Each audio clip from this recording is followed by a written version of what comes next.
Helping us set the course for a brand new year and a healthy one at that, Andrea du Plessis is back, our vital nutritionist, to look at something that I can see she is incredibly passionate about. Welcome back. Thank you. Today we are talking about hidden sugars. And we know that your chocolates and your ice creams, all of that you expect to find bucket loads of sugar.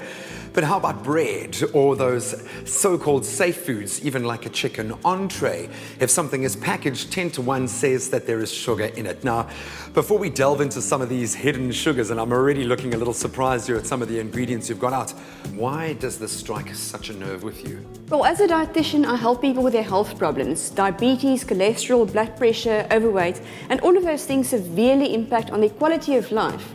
Because too much sugar adds to the risk for diabetes, it increases our weight, by which you also increase your cholesterol and blood pressure. So I think if we can point out where hidden sugars are, we can help people to further reduce the intake of something that is not good for our health in excess. I suppose one of the major culprits and something that we've all fallen victim to, especially kids, our cool drinks, our soft drinks. You know, often I see somebody that's struggling with their weight, one of my clients, and I see them drinking a cool drink, and I think, please stop, because in that tin of cool drink, there's 12 teaspoons of sugar, which is just way too much for your body. Now, I suppose sadly, often sold as a healthy alternative to soft drinks, your flavored waters can be just as dangerous.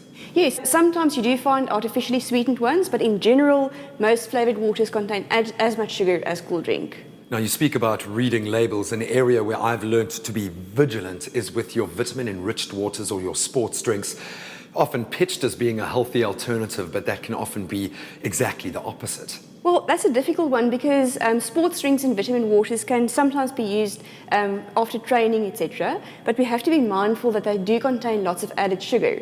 And for example, if you've been walking on the treadmill for 15 minutes, taking your sports drink afterwards, you're consuming double the amount of energy that you've burnt in your exercise. So someone who is as active as myself and needs to often put back in the nutrients, how do I refresh? What should I be looking at?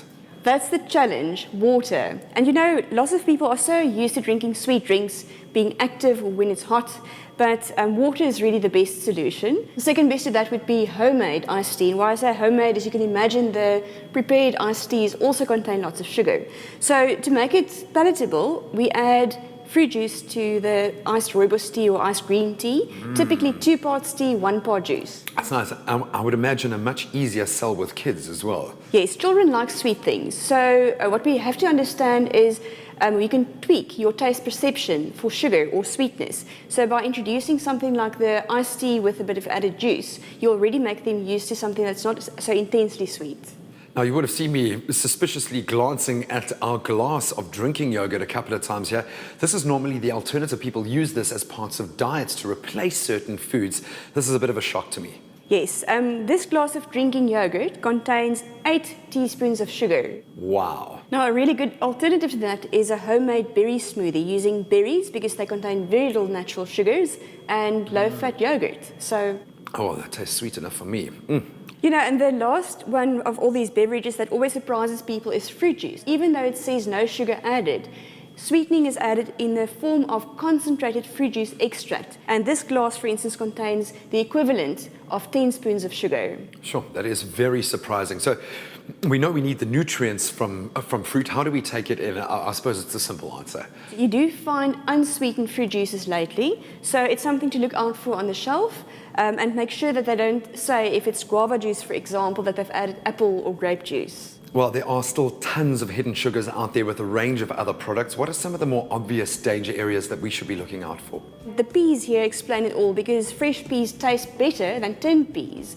And if you look at tinned peas and you read the label, you'll see that they add sugar and salt. And the last one is, I know peanut butter is a favorite for the school sandwich lunchbox, but to be mindful of the fact that there's already sugar in there, so maybe the honey or golden syrup on top of that isn't necessary. Well, thank you, Andrea. After this, I've certainly had my mind blown. I'm going to be a proud freedom fighter to free people from their addiction to sugar. I didn't realize how bad it actually was.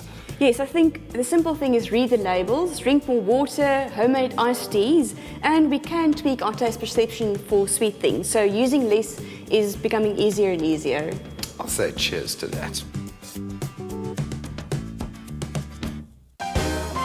Trust Vital for your family's health.